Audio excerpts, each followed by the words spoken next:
What's up, Silent Flute? This is your video of the day, and we're going to continue with chakra healing, which is a precursor and necessity for accurate and useful aura reading. As a little tip, if you want to immediately start seeing auras, you need to learn how to tune out the focused vision. You have basically two visions. You have a periphery vision and you have a focused vision. And so if right now you're sitting or standing or whatever you're doing, if you're able to, not if you're driving or you're at work, but if you're able to, take a deep breath and imagine you have eyeballs on your temples, the sides of your head, looking outwards.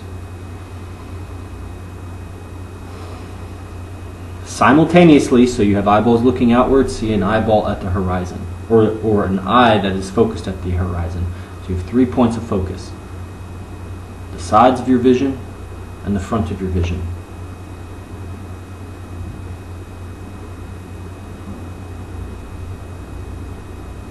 Make sure you relax the center of your tongue so it retracts back to being underneath your soft palate. Side vision, front vision.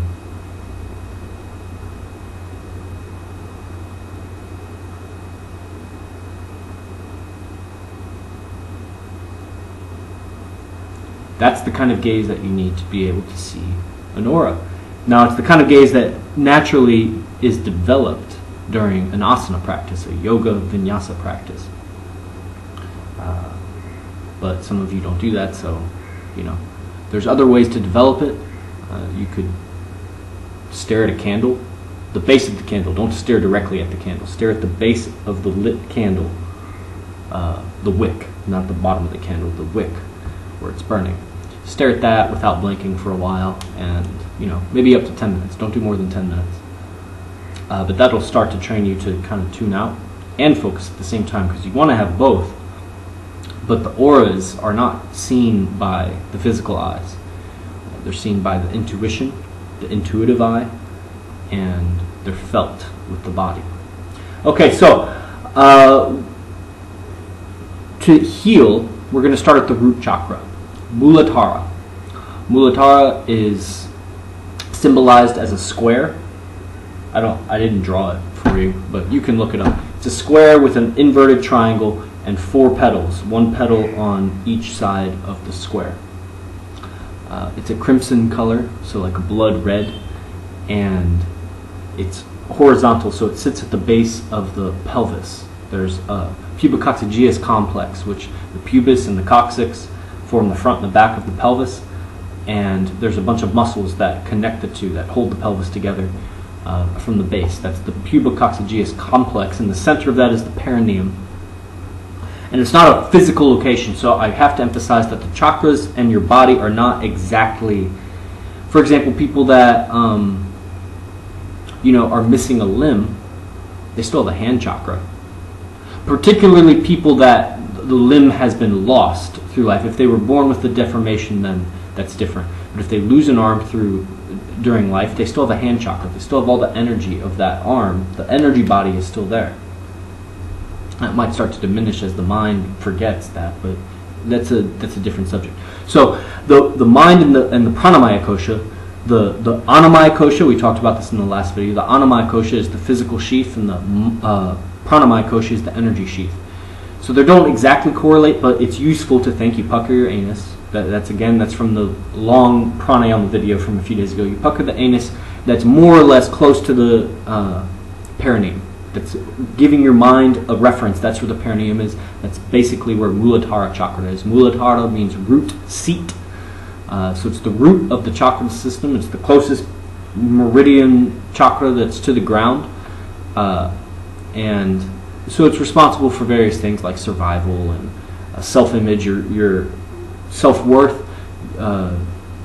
your sense of belonging, that you should take up space and volume in this universe, in this material universe. That sense of like I belong is root chakra.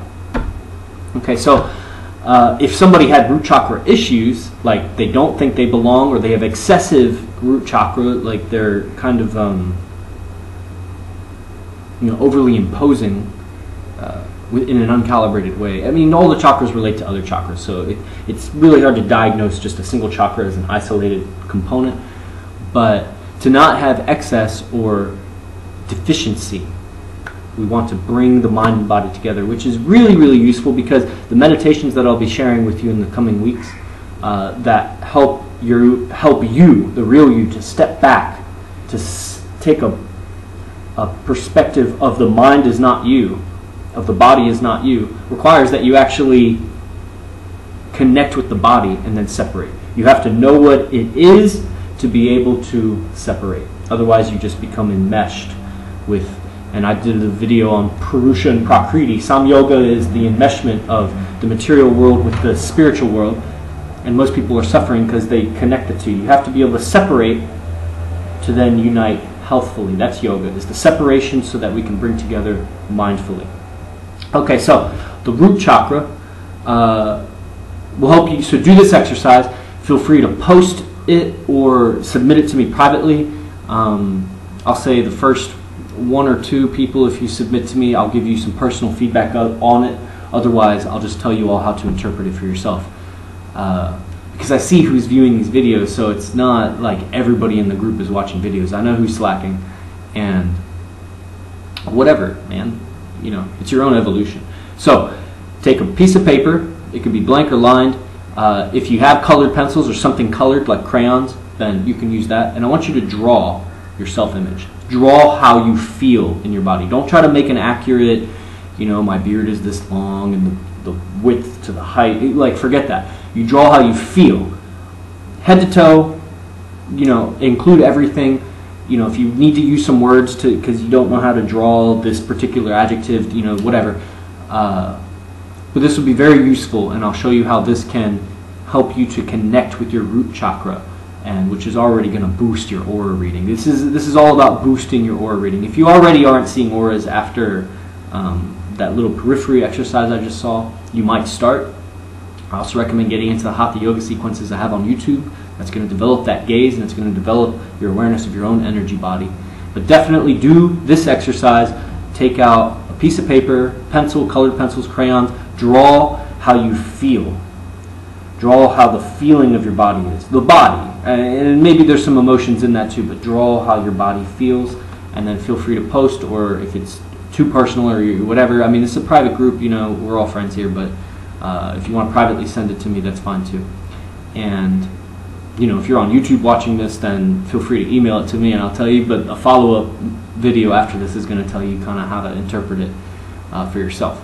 Alright, that's it for today. 8-minute video, too long, got to keep it short. Peace out. Namaste. 9th one.